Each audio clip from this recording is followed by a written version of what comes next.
Depuis le XVe siècle, le Valais a connu de nombreux ermites, légendaires, de passage, ou établis dans des locaux souvent attribués auparavant à d'autres fonctions.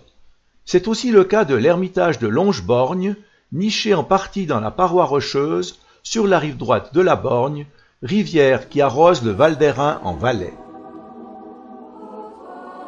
Ce reportage va permettre d'aborder son histoire tourmentée, sa géologie difficile, ses différents édifices, la collection extraordinaire d'ex-voto, sa vie spirituelle toujours aussi intense, avec la collaboration du père Huot et de nombreux spécialistes, mais aussi de bénévoles, sans qui cet ermitage n'aurait pas pu se maintenir. Ces cavernes ont certainement servi autrefois aux habitants de Bramois pour se cacher en cas d'attaque, mais nous n'avons aucun document qui l'atteste. Son histoire officielle commence en 1522 par l'arrivée du frère Jean Bossier, un franciscain, avec l'accord du pape Léon X et de sa hiérarchie.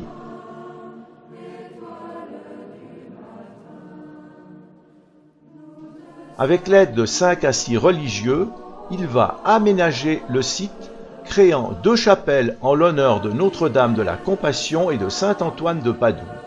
Les grottes, cependant, devaient rester à disposition des habitants de Bramois en cas de besoin. Malheureusement, en raison de l'humidité et du froid l'hiver, 20 ans plus tard, ces moines sont tous décédés.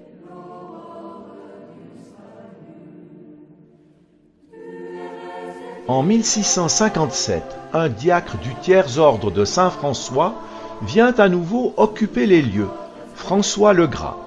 C'est une âme tourmentée. Bien que fait prêtre tardivement, attiré par la Réforme, il abjura le catholicisme après avoir quitté les lieux.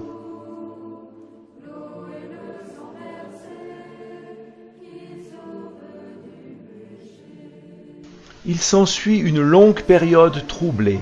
Même si le site conserve son attrait pour les pèlerinages et la notoriété de ses miracles, les ermites ne sont pas toujours à la hauteur de leur tâche. On verra un ermite du nom de Franz Xaver Rieser qui fera la renommée du site pendant 50 ans. Un autre du nom d'Eugène Ineichen qui fera ce qu'il peut comme laïc, mais aussi des personnages bien peu recommandables. De 1907 à 1919, l'ermitage est aux mains des Capucins, en particulier le père Cyprien. Dès 1924 viennent les bénédictins qui vont installer un couvent à Port-Valais au bord du lac Léman. En 1932, devant la charge financière excessive, la bourgeoisie de Sion accorde le patronat sur la fondation ecclésiastique de Longeborgne aux bénédictins. De cette période, je relèverai la présence du père Hugues Delogne de 1945 à 1965, dont nous reparlerons plus tard. Aujourd'hui encore, c'est un bénédictin qui occupe les lieux, le père François Huot.